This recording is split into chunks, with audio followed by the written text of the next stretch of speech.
Hi everyone, welcome to Outside Lane, and here we are with another album review. I'm gonna keep doing these types of videos because I did like how the first video went, and this would be a break between the big videos that I'm gonna release soon. So while we don't get the really big videos, I'm gonna talk about things that I really want to talk about in a shorter time. So today we're gonna talk about the new Mitski album, The Land is Inhospitable, and so are we. So let's begin.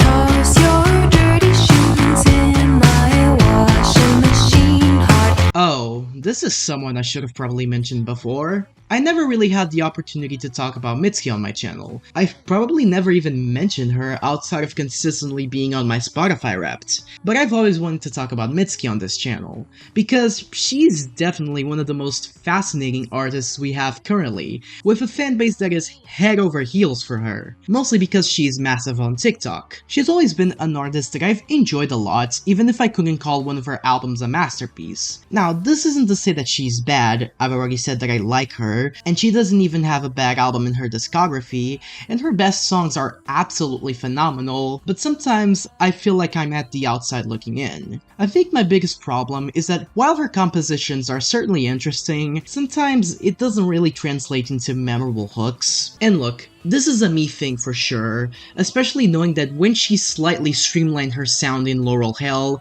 the acclaim was much colder, but I have to say, that's been my biggest struggle for a long time now. But hey, I finally have the opportunity to talk about one of her albums. Is this the time where she finally has a masterpiece in her discography? Well, not precisely, but it's still pretty damn good. One thing that caught my attention instantly was the sound itself. Her last album, Laurel Hell, there were a lot of pivots to synthpop, while her compositions became much flashier, and I honestly thought it led to some pretty good results, especially with songs like Love Me More and The Only Heartbreaker. Although it isn't her best album, that's Still Be the Cowboy. And for this one, she does a complete 180, now focusing a lot more on orchestral pop and even Americana. You wouldn't be that far off if you called this a country album. And that's probably where I feel the most divisive, because while this album sounds absolutely incredible, probably the best a Mitski record has ever sounded, it also means the album is much slower, and while there are moments that do work, there's also some moments that do drag slightly, and we are talking about a Mitski album that rarely reached the 35-minute mark.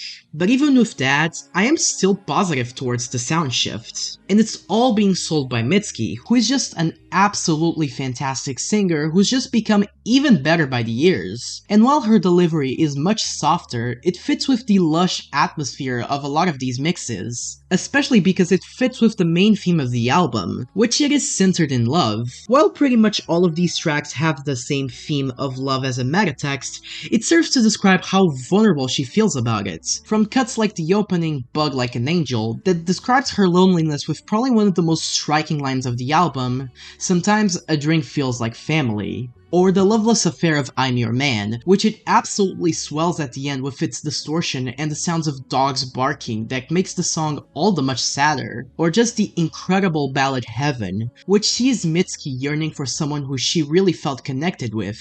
It also probably has my favorite instrumental of the whole album, being the most blatantly inspired by spaghetti westerns, which was one of the biggest inspirations for this album. I also really like how the album ends on a hopeful note with I Love Me After You, where after how she suffered for this lover, she found a way to finally love herself. The other happier song you have on the album is My Love, Mine All Mine, where she feels like her love is the one thing she can reclaim, which if you think about it, it kinda feels like the centerpiece of the album. So yeah, like most times, this winds up as a pretty strong Mitski record, that while I'm not fully in love with it due to some parts that do drag a little bit, and she still has the problem of ending some songs much sooner than they should, examples like I Don't Like My Mind or When Memories Snow, I do still recommend it a lot.